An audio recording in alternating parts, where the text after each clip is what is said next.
Lluvias de bendiciones. Estamos llenos de lluvias de bendiciones. Este día tan precioso, hermoso y bello. Agosto 6 de 2026. Estamos celebrando la fiesta de la transfiguración del Señor. Ven, Espíritu Santo, poderoso, lleno de vida, porque verdaderamente me llena de alegría. Y la alegría es un fruto del Espíritu Santo. No es una alegría de que yo me divierto, no es una alegría de que yo me pongo a ver chistes en la televisión y yo me río, no. La alegría que viene fruto del Espíritu Santo es la alegría de que voy en el camino de Dios. Es la alegría que puedo orar. Es la alegría de que verdaderamente estoy cambiando. Estoy cada día más acercándome al Señor. Puedo recibir al Espíritu Santo. Puedo hablar con Dios. Puedo tener fe en Dios. Esa alegría, fruto del Espíritu Santo, viene cuando nosotros nos unimos a Dios. Ven, Espíritu Santo, llénanos para poder reflexionar. Daniel, capítulo 7, del versículo 9 al 10, luego del 13 al 14. Yo, Daniel, tuve una visión nocturna. Vi que colocaban unos tronos y un anciano se sentó. Su vestido era blanco como la nieve y sus cabellos blancos como la lana.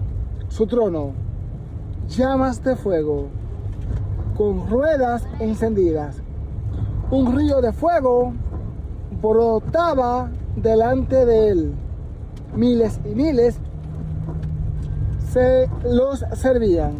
Millones y millones estaban a su orden. Comenzó el juicio y se abrieron los libros.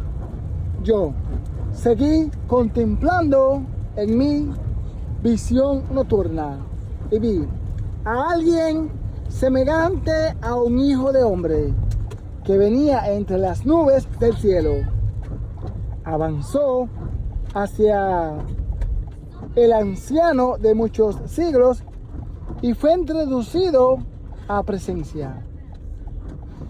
Entonces recibió la sorpresa, la soberanía, la gloria y el reino, y todos los pueblos y naciones de todas las lenguas le servían. Su poder nunca se acabará, porque es un poder eterno, y su reino jamás será destruido. Verdaderamente, la profecía de Daniel, nosotros la recibimos. Pero muchas veces, sin darnos cuenta, podemos mirar cómo se cumple en nuestro corazón. Y es una gran bendición.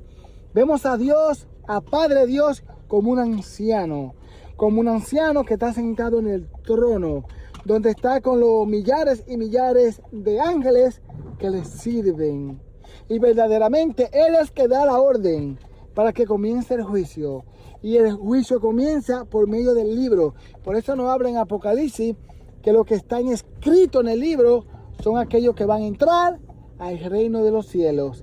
Entonces verdaderamente cuando se abre el libro, ahí vemos la visión de un hijo de hombre que viene y se acerca. Y verdaderamente Él es quien lo presenta, lo introduce, le da la gloria, le da la soberanía y le da todos los reinos de la tierra, el cual todo tenemos que alabarlo por todos los siglos. Su poder será eterno y su reino jamás será destruido. Entonces aquí es donde verdaderamente llegan las dificultades para muchas personas para creer en la Santísima Trinidad, porque decimos que Padre tiene el mismo poder que el Hijo y el Espíritu Santo tiene el mismo poder que el Padre y el Hijo. Pero entonces, ¿cuál es la dificultad que vemos aquí para creerlo? Lo que vemos aquí es que el Padre le está dando el poder al Hijo, y ahí es donde debemos entrar dentro de nuestro corazón. ¿Por qué el Padre le da el poder al Hijo? Porque el Hijo se hace carne. ¿Y por qué el Hijo se hace carne? Porque nosotros verdaderamente recibimos toda la consecuencia de nuestros pecados visibles la recibimos en la carne, de tal manera que por todos los siglos se ha predicado que la carne es mala y todos los dioses rechazan la carne. Sí, el espíritu es bueno, pero la carne no. Y eso es lo que profesan los gnósticos desde antes de venir Cristo, que Jesucristo no vino en carne, vino como si fuera una visión, pero no en carne. Y lo expresan de muchas maneras, pero no en carne. ¿Por qué? Porque verdaderamente es fácil para nosotros analizar, podemos analizar fácil que la carne es mala. ¿Por qué? Porque en ella recibimos tormento, en ella recibimos cansancio.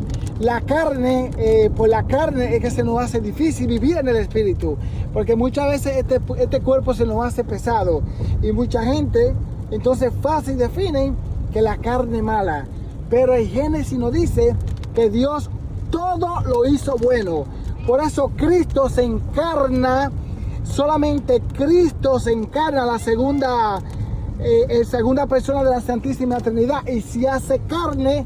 Y cuando Él se hace carne y verdaderamente muere y resucita, entonces verdaderamente nosotros creemos que la carne no es mala y que nuestra carne está llamada a vivir en la gloria del cielo. Si ha caído, si ha pecado, si recibimos la consecuencia del pecado como Jesucristo, que todos esos golpes los recibió también en la carne, también en el espíritu sufrió, pero también en la carne, de tal manera que nosotros ahora sí podemos creer y podemos quitar ese mito que está por el mundo entero, de todas las religiones que están fuera de la religión cristiana.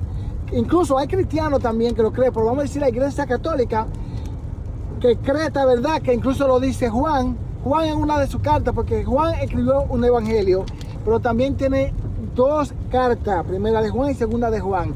¿Y qué dice Juan? ¿Cuál es el anticristo? Aquel que niega que Cristo vino en carne, porque en su carne es que verdaderamente nos quitamos nuestra ceguera de nosotros decir que la carne es mala. Todo Dios lo hizo bien, nuestra carne es buena. Por eso, creer en la Santísima Trinidad es creer que el Padre y el Hijo son Dios con la misma autoridad, con el mismo grado, con la misma naturaleza, con la misma esencia. Pero el Hijo es el único que se encarnó, sin dividirse del Padre, y el Hijo y del Espíritu Santo. Eso es algo impresionante, es un misterio profundo, porque en el Espíritu nunca se divide el Padre, el Hijo y el Espíritu Santo, porque profesamos un solo Dios. Que Dios nos levante y nos bendiga, porque esta visión nos lleva a vivir y a luchar para vivir como Dios quiere, vivir disfrutando de nuestro cuerpo como Dios quiere, pero también llevándolo a la medida que Dios quiere. No rechazamos la carne, sino que la llevamos a la medida. Por eso también disfrutamos de la comida, pero la llevamos a la medida. No vivimos como vive el budismo. ¿Cómo vive el budismo? Anular el deseo. No, nosotros no anulamos el deseo, porque el deseo es bueno, sino que lo llevamos a medida. Que así sea. Dios nos bendice por medio de este precioso evangelio que está en Mateo capítulo 17, del 1 al 9. Lo leemos en el nombre del Padre, del Hijo y del Espíritu Santo. Amén. Jesús tomó consigo a Pedro, Santiago y a Juan, el hermano de este, y lo hizo subir a solas con él a un monte elevado. Ahí se transfiguró en su presencia. Su rostro se puso resplandeciente como el sol, y sus vestiduras se volvieron blancas como la nieve. De pronto aparecieron ante ellos Moisés y Elías conversando con Jesús. Entonces Pedro le dijo a Jesús: Señor, qué bueno sería quedarse aquí. Si quieres, haremos aquí 3 chozas, una para ti, otra para Moisés y otra para Elías. Cuando aún estaba hablando, Una nube luminosa los cubrió, y de ella salió una voz que decía: este es mi Hijo muy amado, en quien tengo puesta mi complacencia. Escúchalo. Al oír esto, los discípulos cayeron rostro en tierra, llenos de un gran temor. Jesús se acercó a ellos, los tomó y les dijo: levántense y no teman. Alzaron entonces los ojos, ya no vieron a nadie más que a Jesús. Mientras bajaban del monte, Jesús le ordenó: no le cuenten a nadie lo que hemos visto, hasta que el Hijo del Hombre haya resucitado de entre los muertos. Palabra del Señor. Gloria a ti, Señor Jesús. Ven, Espíritu Santo, vivo, poderoso, que me llena, que me llena, que me llena. Porque verdaderamente cambio, porque verdaderamente cambia mi caminar, cambia mi mirar, cambia mi fortaleza. Cuando llamo al Espíritu Santo y lo creo por encima de todo, por encima de lo que diga el doctor, por encima de lo que diga la ciencia, por encima de lo que diga mi razón, llamo al Espíritu Santo y yo experimento mi vida en Él, leyendo la palabra, yendo delante del sacramento que está en el altar, el Santísimo Sacramento, Jesucristo, yendo delante de Él, creyendo en Él, se vive la vida diferente. Aunque el mundo se está acabando, aunque no acabe en la guerra, porque verdaderamente Él es eterno y Él lleva a mi espíritu y a mi cuerpo vivir en la eternidad, porque Él lo puede todo. Y yo lo creo. Ven, Espíritu Santo, para poder vivir en tu palabra. La palabra de Dios nos lleva a la transfiguración.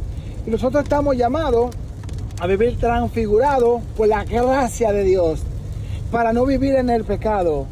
Y esa transformación solo la puede hacer Dios en nuestro corazón. Fue Jesús que se les reveló a ellos. No fue Pedro, no fue Santiago ni Juan que se les reveló a Jesús. Fue Jesús en su carne que lo llevó a ese momento, donde está Elías, y en Elías vemos todos los milagros que hizo en el Antiguo Testamento. Moisés, que vemos la ley, y verdaderamente con Moisés y la ley, vemos a Jesucristo hablando con Él, en medio de ellos.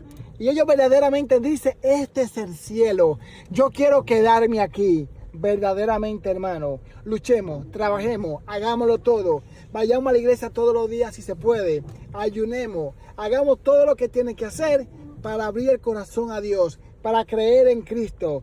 Porque la transfiguración nos muestra la alegría del cielo que vamos a vivir no por un momento, no por un rato, no es un sentimiento que va y viene, sino que es para siempre. Eso es impresionante. Qué gozo Dios te quiere dar. Simplemente quiere que tú no lo rechaces. Dile a Él que te ayude. Dile a Él a donde tú estás, ahí con el grupo, ahí en el trabajo, ahí en tu casa, ahí con tus amigos, donde quiera que esté, abre el corazón al Señor y Él te va a ayudar a llegar a Él. Entonces Jesucristo claramente está con ellos, está en la transfiguración y ellos están gozosos en la transfiguración. De tal manera que Pedro dice: quedémonos aquí. Y Jesucristo, y cuando Él dice eso, dice esa palabra, entonces verdaderamente el Padre habla. Y el Padre le dice: este es mi Hijo amado, en quien tengo mi complacencia. Luego vemos que ellos caen en temor, y cuando caen en temor, que sale Jesucristo que dice: levanten los ojos, no tengan temor. Vemos como ya no está Moisés ni Elías. ¿Qué significa eso? Jesucristo, verdadero Hijo de Dios, es en quien tenemos que mirar. La ley y los profetas solamente se entienden en Jesucristo. Solamente lo podemos analizar, solamente lo podemos vivir en Él. Porque verdaderamente Él es quien nos da la gracia y la verdad. Y con la gracia y la verdad podemos entrar en lo profundo misterio que está en el Antiguo Testamento. Quien no tiene a Cristo tiene un velo en sus ojos. Quien recibe a Cristo entonces puede mirar con amor el Antiguo Testamento y vivir en gozo todas aquellas visiones, todas aquellas palabras en Cristo, por medio de su verdad, por medio de su gracia, que claramente unido al Nuevo Testamento te lleva a vivir la vida que Dios quiere que tú vivas. Entonces, si eso es así y tú crees en Cristo, ¿por qué no lees la Biblia? ¿Por qué no la lees y la sigues leyendo y tomas un tiempo todos los días para que la medites? Porque verdaderamente Él te quiere dar el gozo más grande de tu vida. Pero está de ti si la quieres leer y luego hacer ese momento de bendición. Señor, háblame con tu palabra. No vamos a hacer lo que hace el budismo, que es ponerse a sentarse de una manera, hacer tantos ejercicios y no sé qué más, y luego ponerse a anular todos los pensamientos y poner la mente en blanco. No, leo la palabra y la reflexiono en mi vida. ¡Wow! ¿Cómo cambiaría eso en nuestra vida si creemos en Cristo? Lluvias de bendiciones.